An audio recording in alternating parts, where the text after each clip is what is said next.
Yeah, so for those that don't know me, my name is Rhiannon. I don't often get called that unless I'm in trouble, so Rhi is fine. I did grow up in Pingelly. I have a big history in sport. I've grown up alongside Jen Collins' daughter, so we've known them for quite a while.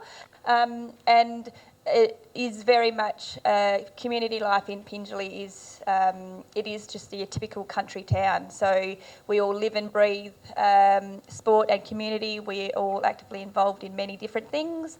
I have taken over as the manager at the PRAC. I've been there nearly a year, and it started originally as a board member. So I started as a board member, had to resign from my board position. I went into the admin role for my first manager, and then he left just after our COVID lockdown. So it was a matter of someone had to step into the role. That person was me. It was meant to be a 3-month gig, and I'm still there now. So my life is pretty hectic, to say the least, but it's something that we do, and we just, if the good old saying is, if you want something done, you ask a busy person. So I'm assuming we just... I had a phone call from Sam to get on board. We called it the Bounce Forward. So it's about re-engaging our older residents, re-engaging at recreation. So post-COVID, a lot of them were not able to get out. They stayed at home a lot. So we wanted to get them back out into our community and get involved in activities at the recreation centre. The people aged over 65 and over make up 20% of the wheatbelt population, and specifically for Pingelly, 35.7% of the population are aged 65 and over. It was crucial that our seniors are encouraged to re-engage back into the community, not only for their physical health, but also their mental health and wellbeing. So this was phase 1 of our program. We are actively looking at commencing stage 2 in coming months, so we'll look at that, doing that towards the end of the year and beginning of next year. Specifically in Pingelly, we'd had another big program revolving around the ageing population, which was giving ages in the boot, so we found that this would just carry on from that. So that was quite a popular and successful campaign that happened in Pingelly. The program overview, so it was a 6-week program and it ran from the beginning or mid-February to the end of March. We invited anyone or all seniors to attend the free and weekly information sessions, and each component would consist of a info session and then a physical activity to complete. So we had a different topic each week, and some of these included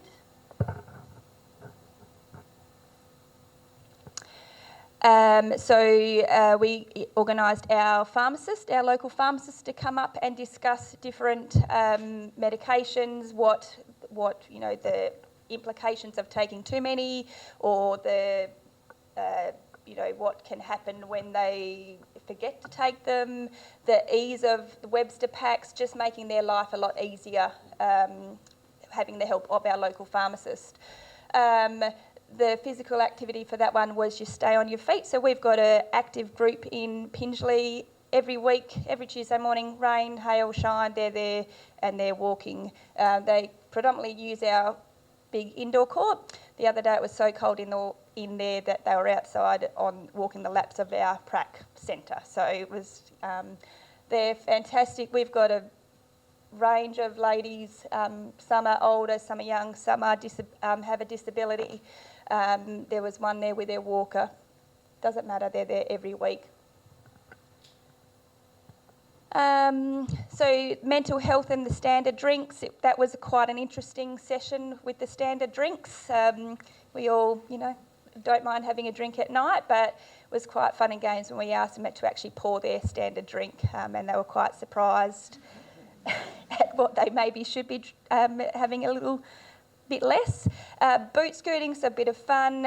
We teamed up with Arthritis WA and Osteoporosis WA, and they presented some at-home exercises that they could do. We had our St John ambulance officers come in and present a modified first aid session, followed by lawn bowls, occupational therapy and Pilates, and then osteoarthritis and stretching. The Pilates has been a great asset. So what was a quick half an hour modified session has resulted in now weekly classes being run every Wednesday night. And we have, I think, over 30 people attend that class. So that was just from one quick little overview session, and now they are there every week. Loving it. I actually went to that the other week, and I was astounded at how many of the ladies there were sort of probably well into their 70s. Yeah, it is, and there was there's a few younger ones, but it is predominantly that older class, and they, like the Pilates instructor says, it doesn't matter whether you are as nimble as a cat or can't bend over to tie your shoelaces. She can modify everything, and the classes are going really, really well. So yeah. So it's older people who exercise tend to have an improved immune and digestive function, better blood pressure, bone density, with a lower risk of Alzheimer's and diabetes, obesity, heart disease, osteoporosis, and certain cancers, with increasing mobility, flexibility, and balance. So we want to thank the Department of Health, Hollyoake, Arthritis Australia, our local pharmacist, St John's, for coming on board and presenting those sessions. And quite a few of them actually, we were able to give a few little freebies. So a lot of, at the end of one of the course, they all took home our stretch bands, they were given at-home exercises, that sort of stuff. This is our breakdown over the 6 weeks. On average, we had about 25 attendees. Week 4 and week 5 were a little bit lower. If my memory serves me correctly, I think there was a funeral, local funeral, so that did take away. And then I think week 5 is some of our ladies actually had to travel down south for a regional bowls carnival. So bowls takes preference.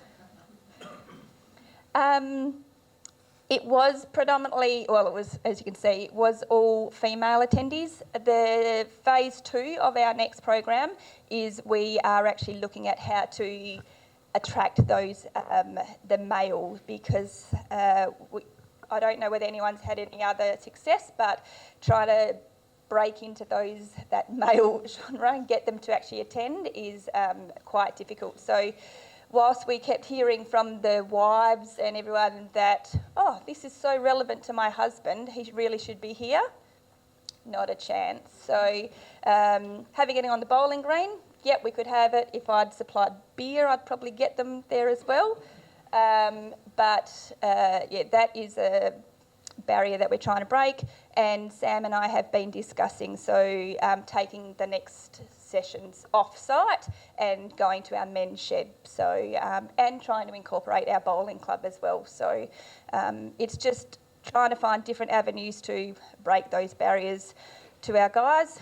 Give them an old header tractor probably in the middle of a paddock, and you'd probably get your bucket loads of them, but it's just about, getting them there. Whilst it was a free 6-week course, most of our resident or attendees were all from Pingelly. We had the occasional ones that would come in from Brookton, Wandering, Poppeninning and Beverley, so that was good. But the next one we also look to extend. There may be buses or different things just to try and get them down to Pingelly. It's not that far away, but we did have the majority of it was in that 61 to 70 age group, but there was a few of the others that were there and able to make it. The 35 to 50, one of those girls is has a disability, and I remember seeing one of her feedback surveys is that she would like to see some stuff for her involved, so that's more relevant to her. She recently, from this program though, has joined our gym.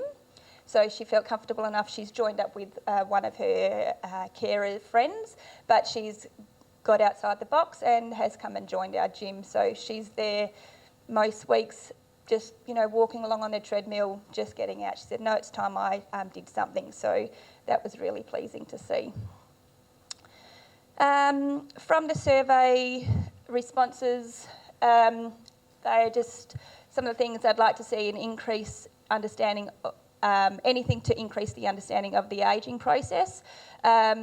We tried to get a diet or nutrition specialist. We find that especially in regional country towns, a lot of them live alone, or their families have moved to the city, and it is just them.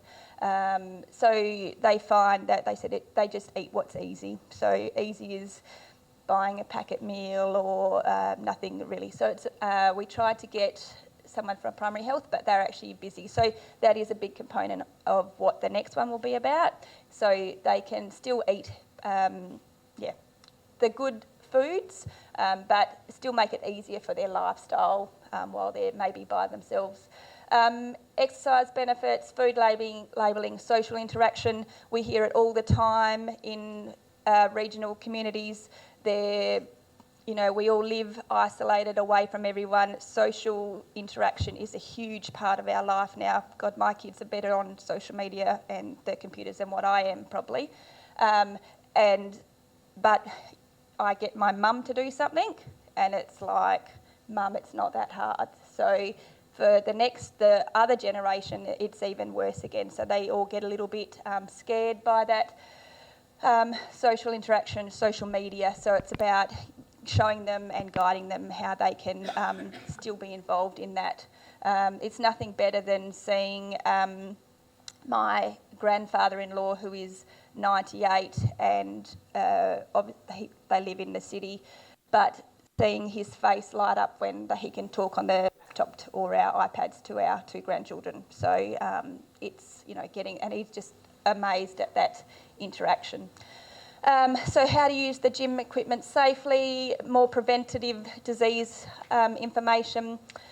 And so the feedback was they wanted more weeks of this bounce forward. So they just liked seeing the different things. It was amazing to see how much they could interact with what was that information.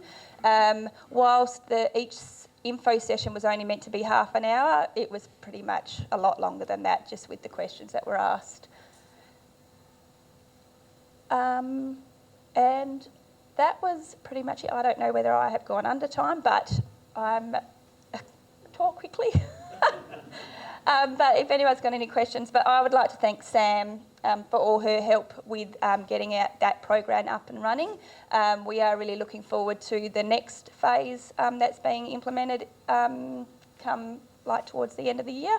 And it was fantastic seeing all these older people back out in the community and getting involved and seeing what has actually come out of it. And like we said, Pilates is one of the big things. So it's fantastic seeing our rec centre being used for different things and them getting out, even if it is -5 in that rec hall. So, but yeah, thank you.